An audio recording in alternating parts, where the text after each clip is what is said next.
eu vejo que há uma necessidade enorme de falar sobre essa questão de dons. 2 Timóteo capítulo 1, versículo 6 diz assim a palavra de Deus: por esta razão, pois, te admoesto que reavives o dom de Deus que há em ti, pela imposição das minhas mãos. Agora eu gostaria de ouvir os irmãos lendo, seja qual for a sua versão, leia forte, que aí você não se embola. Vai sair de versões diferentes, mas a sua também vai sair. Então, no 3, todo mundo lendo na sua Bíblia. 1, 2, 3.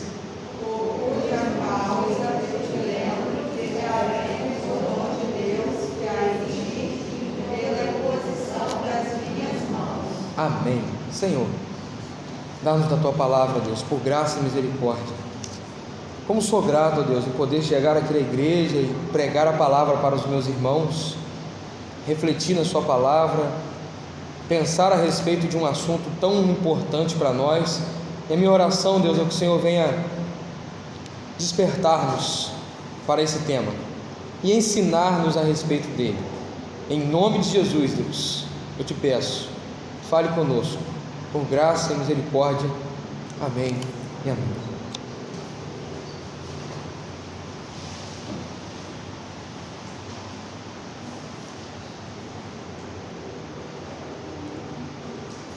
Paulo começa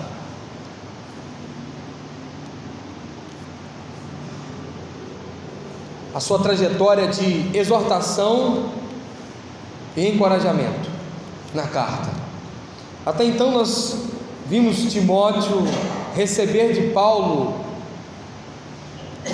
um relatório a respeito daquilo que Paulo está vivendo e como ele lida com a distância.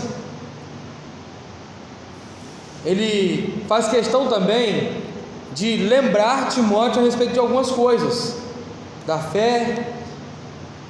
Ele faz questão de lembrar Timóteo que ele sabe das suas lutas, isso do capítulo 1, versículo 1 até o versículo 5.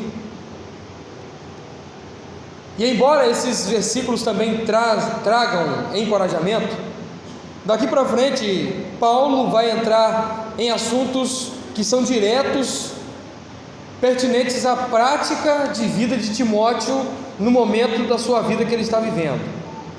A prática cristã de Timóteo no momento da vida que ele está vivendo.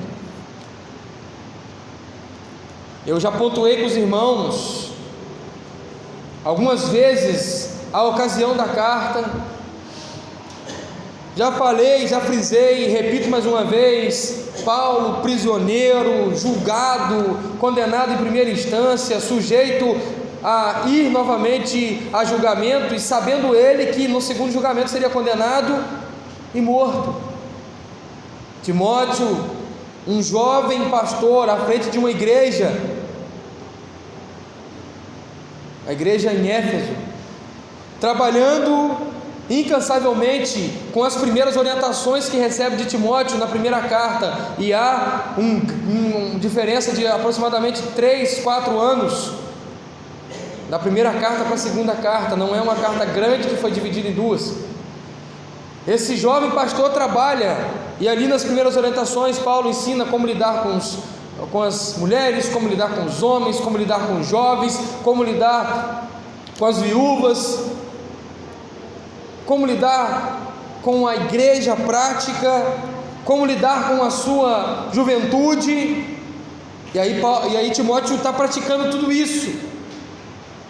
Só que por essa palavra, no capítulo 1, versículo 6, nós passamos a entender que Timóteo ele estava se tornando menos vigoroso. Timóteo, que outrora recebera a imposição de mãos do apóstolo Paulo e do presbitério, fora consagrado, e aí diante dessa imposição de mãos ele recebe um dom. Agora ele está trabalhando, e as lutas, as provações, os desafios ministeriais, a correria do dia a dia, o sufocar da sociedade que está à sua volta, os falsos ensinos, as investidas de Satanás, os desvios de fé, a apostasia, a heresia, tudo isso está levando Timóteo a trabalhar incansavelmente, mas se cansar. Há aqui uma evidência de um esfriamento, pois se há uma palavra que diz desperte, é porque tem alguém dormindo. Eu não vou chegar, por exemplo, para alguém que está ativo, limpa e participa e puxa o bonde e faz, e dizer desperta, irmão. Não, eu vou dizer desperta, irmão, para aquele que está sentado no banco, aquele que não está fazendo nada, aquele que está apático, indiferente para com o reino. É esse que tem que despertar. E Timóteo, os comentaristas bíblicos vão dizer que essa palavra de exortação, que vem num tom bem firme, admoesto-te, que desperte, ela nos traz de fato uma informação precisa, de um homem que fora chamado, um homem convertido, salvo, que fora chamado para um ministério específico, especial, que Deus dispensou sobre ele graça, que Deus dispensou sobre ele capacitação, dom, e agora ele está trabalhando. Seja bem-vindo. E aí, trabalhando, ele se cansou em algum momento. Querido, eu gostaria de te fazer pensar agora, aí rapidamente sobre a sua trajetória de vida cristã. Você está trabalhando no mesmo ritmo para Deus de quando você começou a trabalhar após seu batismo? Para e pensa. Tá, pensa aí. Deixa eu te ajudar a trazer para você, a fazer a mensagem ser pessoal para você. Você está trabalhando com o mesmo vigor, com a mesma fé, com a mesma disposição, no mesmo ritmo? Você está usando os seus dons da mesma forma que você usou outrora quando Deus te chamou para a igreja? Você está servindo a Deus com aquilo que Ele te deu ou potencializou em você quando você chegou para a igreja?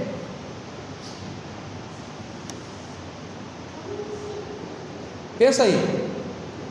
Pastor, eu continuo no mesmo ritmo.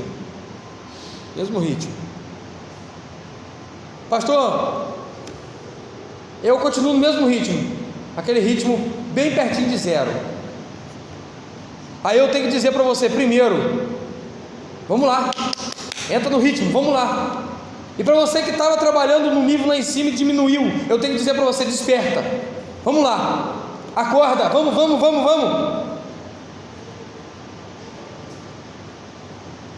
Eu chamo a sua atenção para a necessidade urgente de que a igreja tem para o seu crescimento, da atuação de cada membro com os dons e capacidades que Deus deu, ser colocado em prática.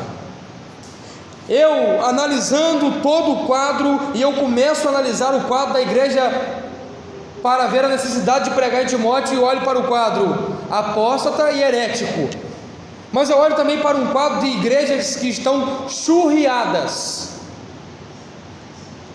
O que é uma igreja churriada?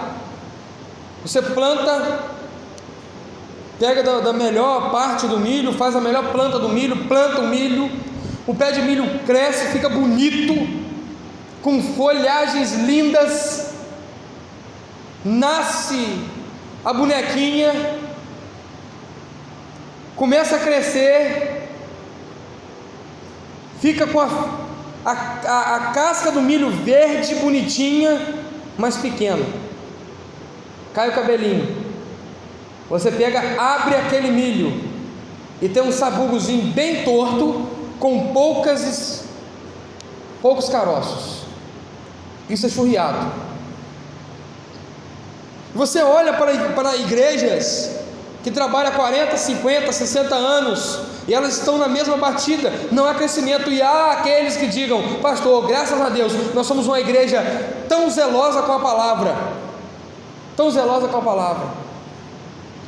que nós estamos aqui, tranquilos, com a quantidadezinha de membro que sempre tivemos. Não precisamos nem crescer, está tão bom assim. No outro lado, são aqueles que estão tentando produzir crescimento da igreja com ferramentas humanas, com a mensagem distorcida, tirando de cena a atuação do dom de Deus através da pregação da palavra, do ensino, da edificação, colocando entretenimento e produzindo crescimento. É um falso crescimento. São dois extremos que estão errados. E analisando esse contexto, eu vejo que a falta do exercício de dons na igreja é uma das causas principais do não crescimento da igreja de hoje.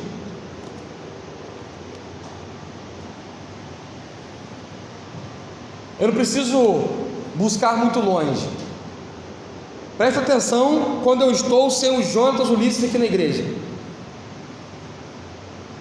Presta atenção. Eu toco, eu canto. Hoje eu dirigi porque era o João Paulo, ele está quietinho em casa, a se recuperar. Eu estou tentando trabalhar, coloquei na escala desse mês outras pessoas que não tinham dirigido ainda. Estou tentando desenvolver. Observe, irmãos, que no nosso cotidiano de culto, às vezes falta peças ou membros que trabalhem em determinadas funções para que o pastor trabalhe na sua função principal, que é a pregação da palavra, que anda juntinho com o coração.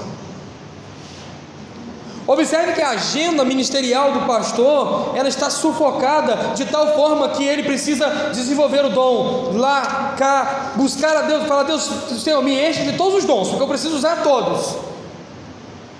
E não é assim. Como o reverendo Augusto Nicodemos faz uma análise perfeita de como que nós, muitos dos membros e o mundo, e muitos de nós aqui enxergamos igreja. Às vezes nós enxergamos igreja como um ônibus. Como que funciona? Os membros são os passageiros, sentam no ônibus, só sentam, eles têm um papel de só sentar. O pastor é o motorista e o tesoureiro é o cobrador. Não é assim. Igreja não é um ônibus que o pastor é o motorista, o tesoureiro é o cobrador e os membros são passageiros, só sentam e dizem onde querem descer. Talvez a melhor análise, diz o reverendo Augusto Nicodemos, seja com um grande barco a remo, em que todo mundo senta, todo mundo tem um remo e todo mundo rema ao comando daquele que está à frente remando junto. Cada um tem sua função, cada um deve ocupar o seu papel, cada um deve remar o seu remo, cada um deve seguir o ritmo que está sendo lá na frente puxado. Assim, o pastor não rema sozinho para carregar todo mundo e não fica muito pesado, se cansa e para no meio do caminho. Já parou para pensar sobre Timóteo dentro dessa realidade?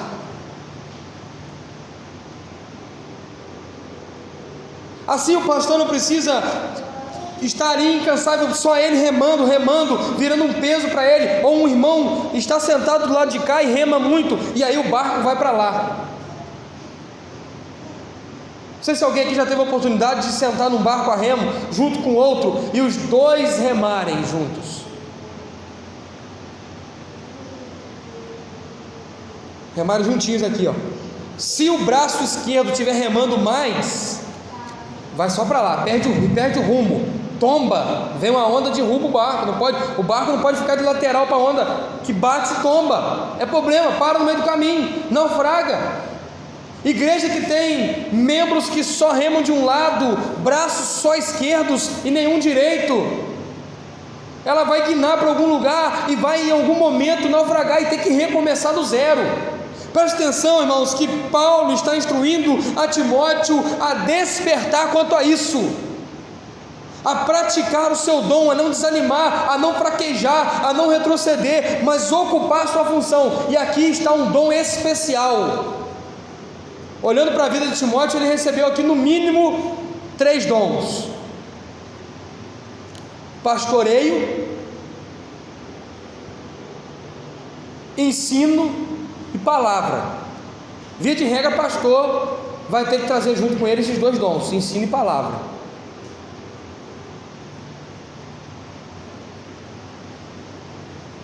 Mas depois da renovação carismática, depois do movimento pentecostal, nós passamos a elitizar os dons. Quando se fala em buscar dons, nós passamos a entender que só existem dons sobrenaturais. E aí o que mais se busca, e são os pentecostais que puxam esse bonde e vão buscar dons. E o que eles buscam? Línguas, revelação, os dons de cura, voltados para os dons miraculosos. E de fato existem esses dons, é bíblico, está na Bíblia, isso é inegável. Eu faço coro junto a alguns dos calvinistas que são de fato continuistas e acreditam na continuidade dos dons. Em contrapartida, quando existem os cessacionistas que dizem que os dons encerraram, não tem mais dons. Não, irmãos. Agora, eu gostaria de chamar a sua atenção para que nós olhássemos para essas listas de dons e entendemos a necessidade urgente de nós buscarmos dons e fazer você se aproximar de dom com uma visão que talvez você nunca tenha tido a respeito de dom. Que bom que essa mensagem é gravada e aqueles que não estão aqui podem ouvir depois através das nossas mídias.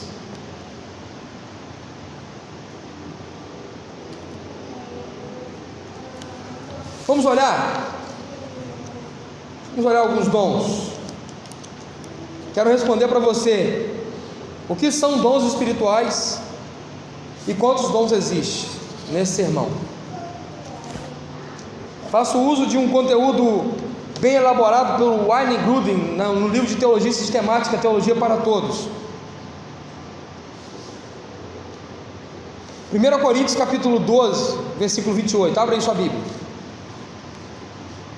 Deixa eu andar com você por 3 passagens, depois mais 3 e vermos uma lista de dons. Deixa eu perguntar aqui, você pode me responder em voz alta se você quiser. Quantos dons existem? Alguém sabe me responder quantos dons existem? Alguém já aprendeu sobre isso aqui na igreja? Sobre o que são dons e a quantidade de dons? Não? Que bom que Deus coloca essa palavra em nosso caminho. Você já ouviu falar sobre dom, claro, mas eu preciso que você entenda o que é dom e guarde no seu coração. 1 Coríntios capítulo 12, versículo 28. Acompanhe comigo a leitura.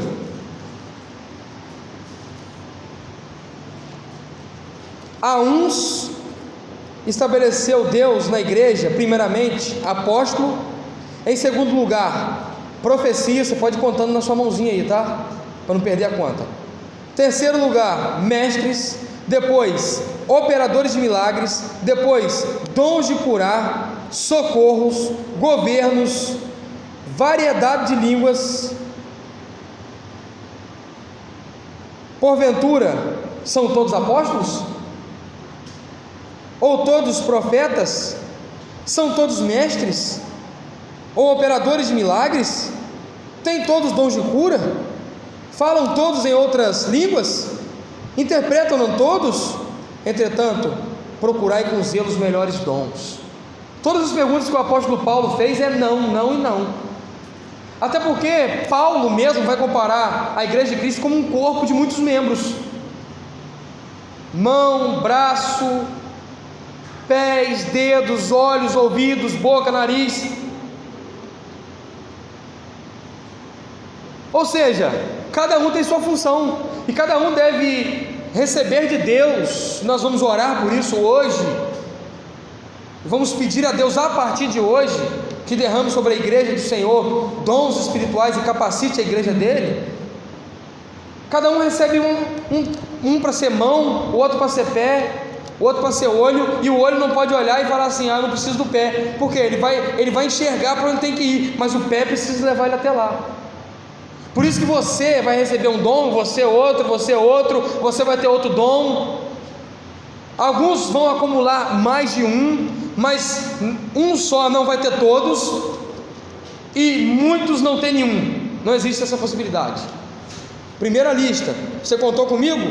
Se você contou comigo, você viu que aqui já tem 8 dons. Segunda lista, 1 Coríntios capítulo 12, versículo 8 ao 10. Alguém disse assim: pastor, você tem pregado de forma mais metódica e como se fosse uma aula. De fato, nós não temos tido EBD. Por isso eu tenho trazido para a pregação ensino, como se fosse de fato estudo, e depois eu aplico. 1 Coríntios capítulo 12, versículo 8 até o 10.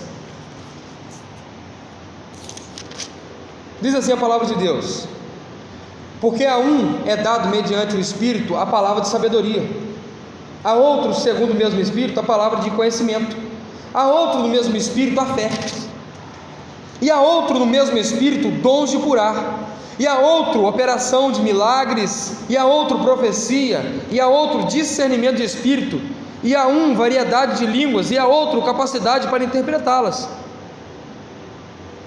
Mas um só é o mesmo Espírito realiza todas essas coisas, distribuindo-as como lhe apraz a cada um individualmente. Aqui eu aprendo algumas coisas nessa lista, e aí já chegamos a 13. Já tem aqui 13 dons. O que eu aprendo aqui? Primeiro, é o Espírito que distribui.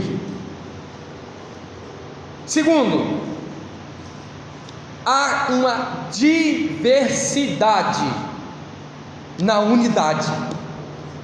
Uns precisam dos outros, e a cada um ele dá. E há também um terceiro aprendizado aqui. Quando, por exemplo, aqui o apóstolo Paulo está dizendo: a outro o mesmo Espírito dá o dom da fé. Ô pastor, todo mundo crê, e de fato existe esse derramamento da capacidade de crer que o Espírito nos traz. Mas você já parou para perceber que existem pessoas que oram de forma mais fervorosa, como se acreditassem mais do que você naquilo que ela está pedindo, ou naquilo que até mesmo você está pedindo? Já parou para ver isso? Existe, pela Bíblia em nossos corações, a sabedoria em todo cristão. Mas você já parou para perceber que você vai conversar com determinados irmãos e eles são cheios de sabedoria, eles falam de uma forma que um assunto difícil, complicado, fica compreensível para você? Você já percebeu isso? Ok? Vamos à terceira lista. Efésios capítulo 4, versículo 11. Como é bom passear pela Bíblia. Eu estou pregando em 2 Timóteo capítulo 1, versículo 6. Desperte o dom. E aí dom me deu uma linha para eu puxar, e quando eu puxei essa linha vem muita coisa.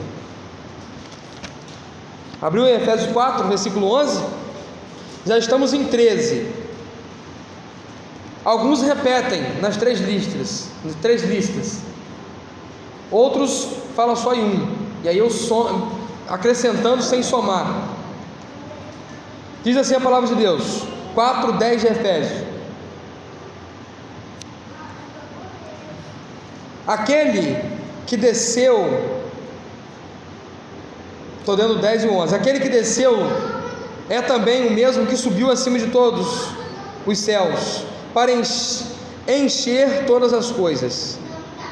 Ele mesmo concedeu uns para apóstolos, outros para profetas, outros para evangelistas e outros para pastores e mestres. Versículo 12: com vistas ao aperfeiçoamento dos santos, para o desempenho do seu serviço, para a edificação do corpo de Cristo. Maravilha, aqui nós chegamos já ao número de 15, já temos 15 dons, e aí ele justifica por que Deus derrama de dom sobre a igreja, irmão Joelson. Por quê? Está aqui no versículo 12: com vista ao aperfeiçoamento dos santos, ou seja, para que você seja aperfeiçoado, Deus derrama dons sobre a igreja, uns para que edifiquem outros. Primeiro, aperfeiçoamento dos santos. Segundo, para o desempenho do serviço, ou seja, para a igreja trabalhar e para você trabalhar para a igreja e para a glória de Deus, Deus te dá dons. Terceiro, para a edificação do corpo, para que você edifique o seu irmão, para que você venha lapidar, polir, santificar a vida do seu irmão. Deus dá dons para você. Maravilha. Aqui ele mostra para que existe dons. Vamos para a próxima lista, Romanos 12, versículo 6 a 8.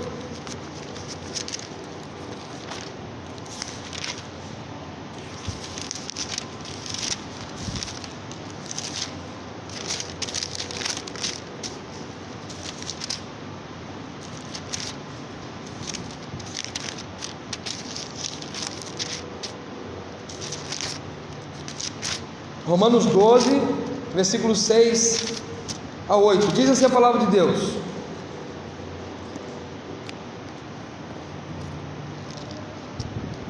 tendo, porém, diferentes dons, segundo a graça que nos foi dada, se profecia, seja segundo a proporção da fé; se ministério, dediquemo-nos ao ministério; ou o que ensina, esmere-se no fazê-lo; ou o que exorta, o faça com dedicação; o que contribui, com liberalidade; o que preside, com diligência; quem exerce misericórdia, com alegria. Que maravilha, irmãos! Olha aqui ele dá o dom e a forma de executar. Quem ensine tem que se esmerar, ou seja, ir em busca, cavar, descobrir, se capacitar, estudar, se envolver. Se em profecia, fé. E aí profecia, o dom de profecia para nós hoje, sabe o que é, irmãos? Deixa eu já ir explicando as características na atuação do dom hoje. Porque você não é continuista, e eu não sou continuista. Você não pode ser continuista sem racionar, ou seja, sem razão. Estou falando de profecia, de você ir no meio da praça e começar a dizer: assim diz o Senhor, vou levantar um presidente X que vai fazer. Não, sabe o que é profecia hoje? É a proclamação do Evangelho. A profecia hoje é você pregar as Escrituras, porque ela está aqui, a profecia está aqui, é a Bíblia. Você não é um profeta no ofício, você é um profeta no executar, e você executa aquilo que Deus já preparou de profecia. Assim como o dom de revelação buscado por muitos não é revelar coisas novas e pessoais através de sonhos ou de visões para a vida de X, Y, o que vai acontecer amanhã. Não é. O dom de revelação hoje é você abrir a Bíblia, explicar o texto e aplicar o texto para o entendimento de quem está te ouvindo. É você de fato revelar o que a pessoa está olhando e não está conseguindo enxergar. É você fazer o que Filipe fez com o eunuco, explicar a respeito daquilo que ele estava lendo e não entendia. É você descortinar aquilo que a pessoa está lendo e não está tendo compreensão. E aí, olhando para essa lista, eu fico a pensar: muitas pessoas, ou na verdade quase todas, quando vão falar de buscar dons, elas querem línguas, revelação, profecia, cura, os miraculosos. E eu nunca vi ninguém clamando em um monte, ou no joelho, numa vigília, pedindo: Senhor, derrame sobre mim o dom de hospitalidade, porque eu quero receber mendigos na minha casa. Você já viu? Não, o dom de línguas eu quero, sabe por quê? O dom de línguas, primeiro, você vai aparecer, você quer aparecer. O dom de hospitalidade você vai sofrer. Eu nunca vi ninguém clamando: Senhor, Senhor, me dá o dom de misericórdia. Todos os crentes, eles são sensíveis a todo o próximo, mas você já viu aquela pessoa que quer resolver o problema do mundo? Essa é a que tem o dom de misericórdia. Ela olha para o lado, ela não se contenta, ela chora, ela quer resolver o problema daquela pessoa, ela quer saciar a fome daquele mendigo, e um dia, outro dia, depois de novo, ela tem o dom de misericórdia, ela se importa de forma mais profunda do que você. Dom de misericórdia. Não vi. É difícil eu ver alguém buscando. E eu quero orar para que Deus derrame o dom de hospitalidade, de misericórdia. Eu quero orar para que Deus derrame o dom de ensino. Eu quero orar para que Deus derrame o dom de pastor, para que homens sejam chamados ao ministério aqui nessa igreja. E aí eu não estou falando de pastor segundo, e não menosprezando os seminários, mas eu não estou falando de dom de pastor aquele que vai para um seminário, estuda 4 anos. Estou falando de dom de pastor em cuidar de ovelhas, em ser reconhecido como presbítero, treinado como presbítero, e então alcance o posto de pastor. Eu já tenho pelo menos um aqui na igreja, graças a Deus por isso, porque eu não estou trabalhando para que eu faça da igreja dependente de mim. Eu estou trabalhando para que a igreja dependa de Deus, e para que um dependa do outro, e que um edifique o outro. 1 Coríntios 7:7. Você sabia que casamento é um dom? Você sabia que celibato é um dom? 1 Coríntios 7:7.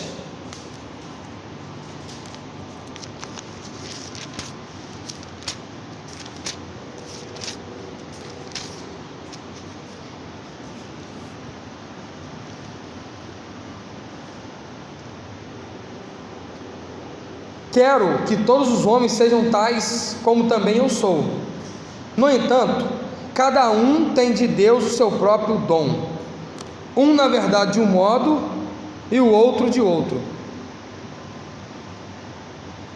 Versículo 7 diz assim, versículo anterior diz assim: e isto vos digo como concessão e não por mandamento. 1 Coríntios 7:7. Agora ele diz: quero que todos os homens sejam tais, não tais como eu sou. No entanto, cada um tem um dom de Deus, um na verdade de um modo e o outro de outro. O que ele está falando aqui? Aquele que vai casar tem o dom de Deus para isso. Aquele que vai ter celibato é um dom de Deus para isso. Cada um recebe de Deus o dom. Nós precisamos entender, irmãos, e aí eu já estou chegando na última lista, e nós já chegamos em 22, já temos 22 dons. 1 Pedro capítulo 4, abra aí. Que bom, enquanto o pessoal lê a Bíblia, vai para lá, vai para cá, não tem como dar sono, não tem como dormir. Que bênção. Olha só, 4:11 de 1 de Pedro. Se alguém fala, fale de acordo com os oráculos de Deus. Se alguém serve, faça-o na força que Deus supre, para que em todas as coisas seja Deus glorificado por meio de Jesus Cristo, a quem pertence a glória e o domínio pelos séculos dos séculos. Amém. Ou seja, para que Deus te dá dom? Eu te mostrei. Agora, qual a finalidade do derramamento de dons? A glória de Deus. O texto está falando: em todas as coisas, em todas as ações, seja Deus glorificado. Ou seja, você não tem dom para vaidade, você não tem dom para aparecer, você não tem dom para ficar no status de que faz e acontece. Você tem dom para servir, e o seu serviço resulta na glória de Deus, na edificação da igreja e na glória de Deus. Respondi aqui para você quantos dons tem. 22 dons na descrição neotestamentária. Esse assunto não é muito tratado na era dos reformadores, e nem na história antiga da igreja medieval se falava tanto, mas houve a necessidade, porque começou a se deturpar sobre isso, irmãos. Começou a se falar sobre dom como se fosse um superpoder, como se fosse um negócio para engrandecimento e envaidecimento da pessoa. Pessoas que começavam a buscar e dizer que tem dons para se autoproclamarem. E aí o que a igreja verdadeira de Cristo, diante desse desvio, dessa heresia a respeito dos dons faz? Ela ensina o que é dom, e é isso que eu estou fazendo. É isso que eu peguei a linha aqui de 2 Timóteo, capítulo 1, versículo 6, e venho traçar uma linha de ensino para os irmãos, para edificação, porque Paulo está exortando a Timóteo a despertar. Eu estou te exortando também a despertar. Eu estou recebendo da palavra de Deus para a minha vida, que diz: desperta o dom de Deus, não deixe ele se esfriar. Como em 1 Tessalonicenses capítulo 5, versículo 19, é possível que nós venhamos apagar o espírito. Eu quero te encorajar a despertar o dom, a reavivar o dom. E se você nessa noite aqui está dizendo: eu nem sei quem é o Cristo, o que Ele pode fazer na minha vida, eu ainda não tive um encontro pessoal, você vai receber o primeiro dom de Deus na sua vida, que é a salvação. Dom traz a mesma conotação de graça, ou seja, é uma dádiva que Deus derrama. E agora eu já estou respondendo o que é dom. Não é algo místico, pode ser algo espetacular. Eu vou duvidar de Deus levantar um irmão simplesinho, capacitá-lo com o dom de ir até pessoas que estão passando por lutas e enfermidades, e essa pessoa orar e a pessoa ser curada. Não posso duvidar disso, meu irmão. Deus continua operando na história, isso pode acontecer.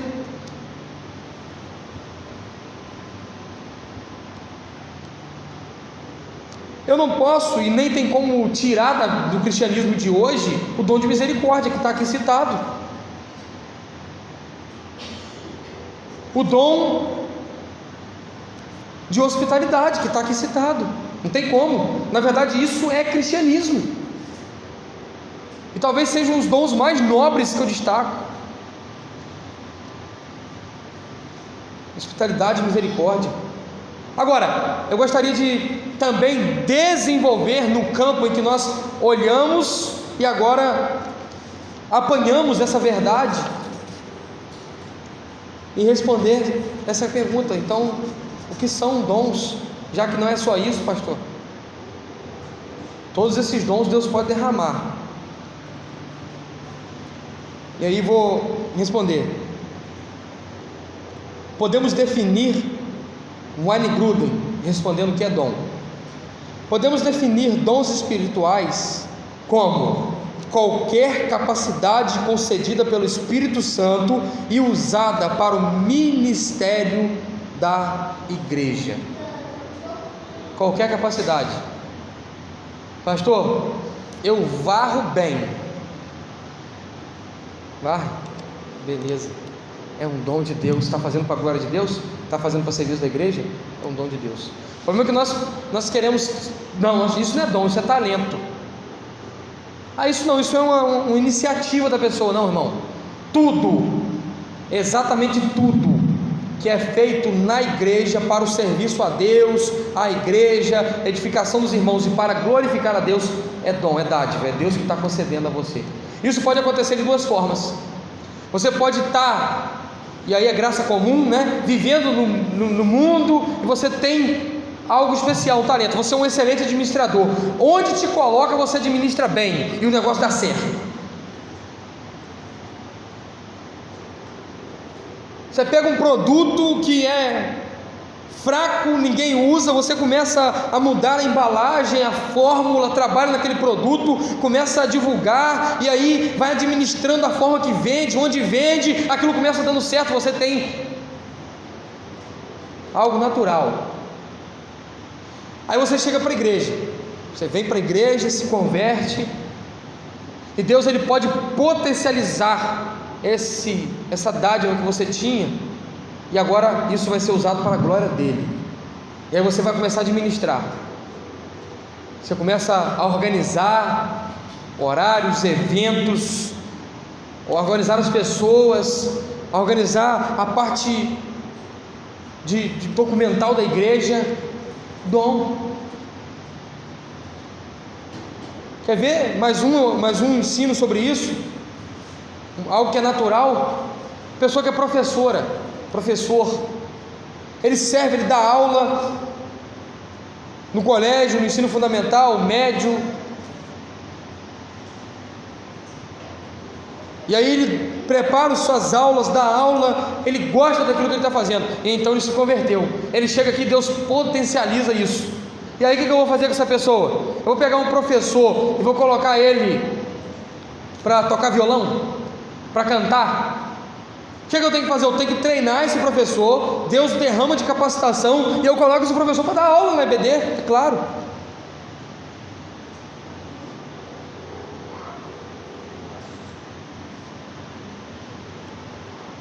Uma pessoa que é formada em artes visuais, em design gráfico, ela chega na igreja, eu não vou botar ela para dar aula, eu vou colocar ela para trabalhar na mídia da igreja, preparar materiais, para fazer boletim.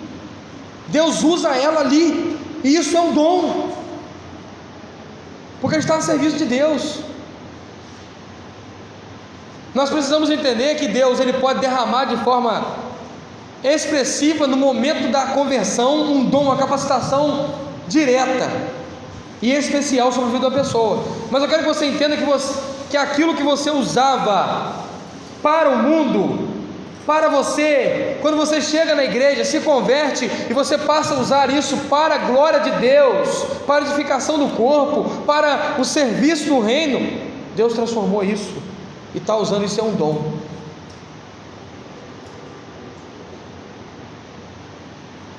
E aquela pessoa que faz, e faz com muita alegria, na simplicidade que é o serviço que ela está fazendo, aí também está uma forma de identificar a presença de um dom natural numa pessoa e em outra não. Às vezes a pessoa faz, vamos lá, vai ter o aniversário da igreja, vamos preparar uma comida, observando os protocolos de saúde, no que diz respeito a isso, para servir o aniversário da igreja. Vamos. E aí eu chamo as irmãs para trabalharem. Umas vêm, beleza, cozinhar para a igreja, que beleza, maravilha, corta. Mas você nem tem muito trabalho. Tem ali aquele negócio que você joga os legumes, tomate dentro, pica tudo. Você joga a cebola, pica tudo. Não tem, né? Bênção. Aí vem com alegria, alegre. Aí vem outra assim, vou lá, né? Fazer o quê? Aonde está o dom? Cozinhar é natural, mas a forma que você está usando identifica claramente para você e para a igreja toda a presença de um dom natural na sua vida que está sendo usado para a glória de Deus ou não. Deus é o dono de toda dádiva, o poderoso, aquele que capacita, aquele que derrama dons, aquele que, quando há uma conversão, já vem junto um dom especial, ou aquele que pega uma pessoa que usava algo para a sua própria glória e agora traz essa pessoa a Cristo, essa se rende a Cristo e fala que as minhas ferramentas estão nas suas mãos, Deus me use. Querido irmão, se você tem um dom e faz alguma coisa muito bem e está na igreja sem fazer isso, eu quero te dizer, desperte o dom que há em ti. Se você se converteu e você falou, quando eu me converti, Deus me deu uma alegria danada em dirigir culto, eu gostava, eu preparava ali os versículos, os hinos, eu preparava a liturgia, eu não faço isso mais. Desperte esse dom, isso é um dom, desperte isso aí.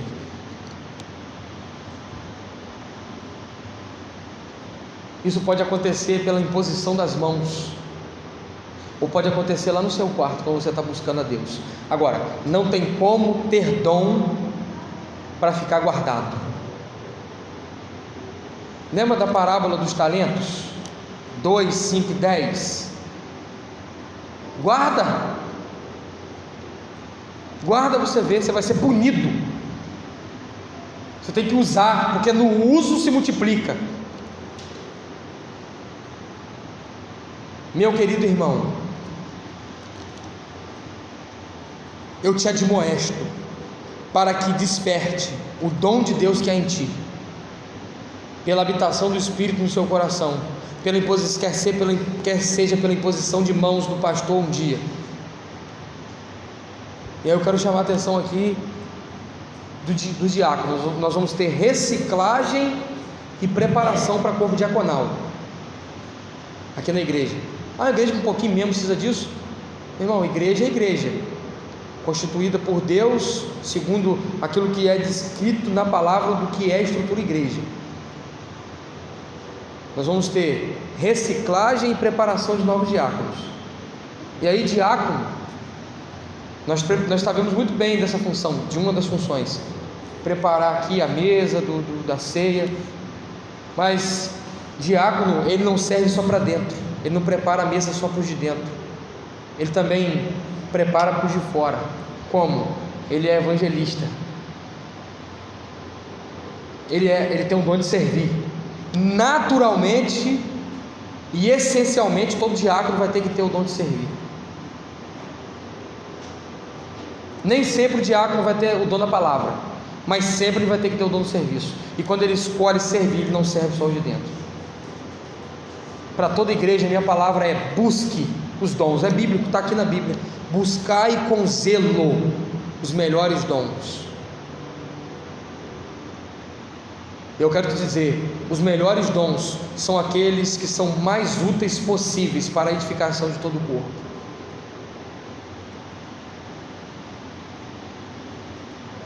Buscai com zelo. E eu quero que você, junto comigo, nessa noite, comece a buscar esses dons. E se você tem algum dom que está guardado na gavetinha do seu coração aí, naquela gavetinha chamada zona de conforto, abra essa gaveta, tira esse dom daí em nome de Jesus e comece a colocá-lo em prática.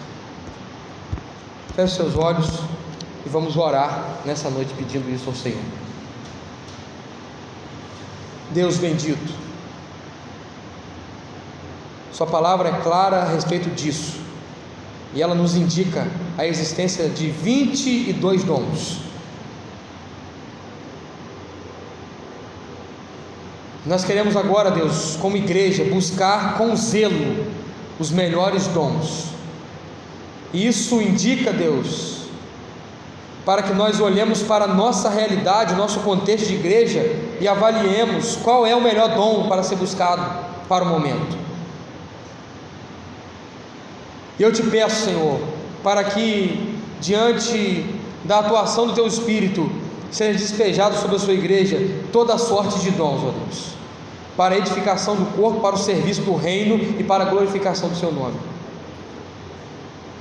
Em nome de Jesus, ó Deus, suplico, capacite aqueles que estão ouvindo essa mensagem com dons espirituais, mas também, Deus, desperte para que aquelas habilidades naturais concedidas pelo Senhor, que são dons naturais, sejam usados para a edificação do Seu corpo, para o serviço do reino e para a glória do Seu nome.